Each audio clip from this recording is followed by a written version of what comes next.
Hi, I'm really glad that you booked. I know that between filling out the form and checking to schedule, there's a decent chance a part of you is thinking, what am I doing booking a call with someone about this that I barely know? So let me just say things plainly.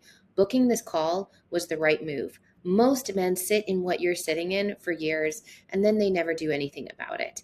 You just did. That matters more than you think. And I'll tell you why at the end if you stick with me through this. Let me tell you exactly how our call is going to go so you walk in knowing what to expect on the call. I'm going to ask you direct questions, a series of them about your marriage. I'm going to listen, and then I'm going to show you the specific patterns that are driving the disconnect in your marriage, the ones that I've talked about, running and ruining your relationship in every situation. At the end of the day, two things will happen. If I think I can help you, I'll tell you what working looks like once clearly. If I don't think I'm the right fit for your situation, I'll tell you about that as well, and I'll point you somewhere better. Either way, you're going to walk off that call understanding what your marriage needs, and you're going to understand your marriage better than you did walking into the call. This part I can promise you whether we choose to work together or not. One thing, so there are no surprises on the call. If we decide to work together, the coaching runs between 4K and 8K over a 90-day period, depending on which format fits. And there are different payment plans using Affirm and Klarna. Most men are sitting around 150 to 250 based on what you qualify for financing. I'm telling you this now before we talk on purpose.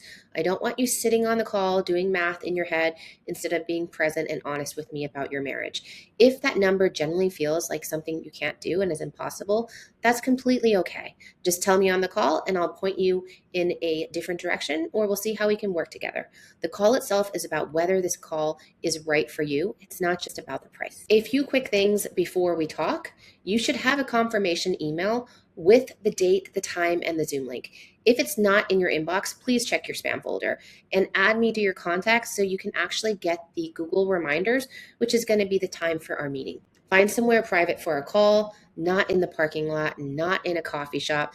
This is an honest conversation about the most personal things in your life, and you deserve to have it somewhere you can actually freely talk and privately.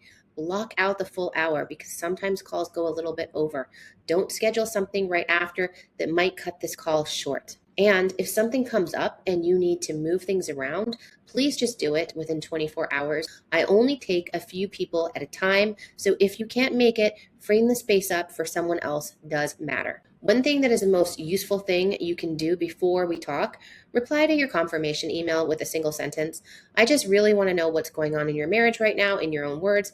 You don't have to, but the men who do get most of our calls in within that hour are the ones that come prepared because I will walk in already understanding your situation instead of spending the first 15 minutes catching up to speed. Take 5 minutes before the call and think about three things. When did you first know something had to change? What have you already tried to get your marriage back in track? And what do you think that didn't stick or why things didn't stick? And what does a good marriage actually look like to you? Specifically, just not happier, but in your eyes. You don't need to have everything written down. Just think through it. Here's the why I promised you at the start. You didn't book this call by accident. Something in you already knows what's happening in your marriage isn't just going to fix itself, and doing the same things over and over again, expecting different results, aren't going to do it either. And the quiet refusal to accept things the way they are, that's not a small thing. That's the exact thing that separates the men who turn their relationship around and get the results from the men that don't and stay stuck. The men I've watched save their marriages weren't the ones with the easiest situations, believe me. They were the ones who stopped waiting for it to change on their own and started doing things differently. You just did that by taking the first step. I'll see you on this call. I'm looking forward to meeting you.